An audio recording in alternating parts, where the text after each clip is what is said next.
এখন বাচ্চা ডেলিভারির পর আমরা শুধু এখন নিউবর্ন অ্যাসেসমেন্টটা করবো। একটা বাচ্চা জন্মের পর কি করবো, কারণ ধরো যে সেকেন্ড স্টেপ বাচ্চাটা ডেলিভারি হয়ে গেছে, তখন আমি কি করবো, বাচ্চার কি কর্ড এভাবে কি প্লাসেন্টার সাথে লেগে থাকবে, ঠিক আছে? প্লাসেন্টা ধরো যে মায়ের পেটের মধ্যে থাকবে।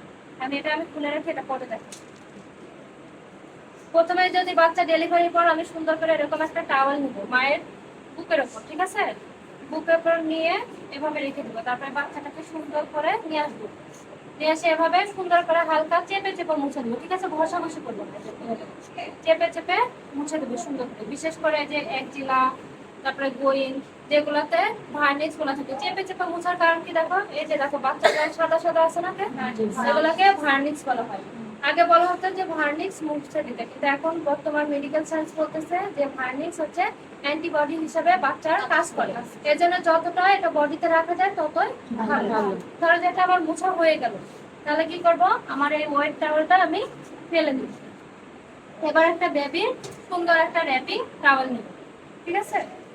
র্যাপিং টাওয়েলটা এভাবে আমি স্কার্ফের মতো করে ভাঁজ করে নেব।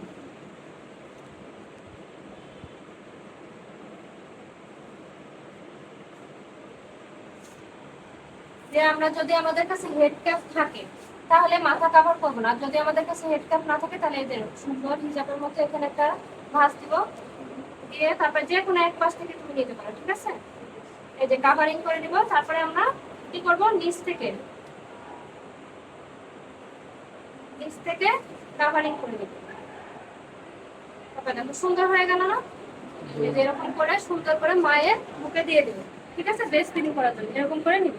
আর এখানে আরেকটা কথা আছে, যদি বাচ্চা জন্মের পরে শ্বাসকষ্টের সমস্যা থাকে তাহলে আমরা কি এই যে চেস্টটা একটু আনকভার রাখবো, যাতে কি সিপিআর দিতে সুবিধা হয়। আচ্ছা এখন বলো তো, এই যে আমরা কাভারিং করলাম, এই কাভারিং করাটা কি জরুরি নাকি জরুরি না? জরুরি। কারণ ম্যাক্সিমাম বাচ্চা ধরো যে একটা সুস্থ বেবি জন্মগ্রহণ করলো, তারপর হঠাৎ করে তুমি ধরো যে তাকে ডায়েট স্টিমুলেট না করে রেখে দিচ্ছ, তো সে দেখা যাবে হাইপোথার্মিয়া হয়ে মারা যাবে।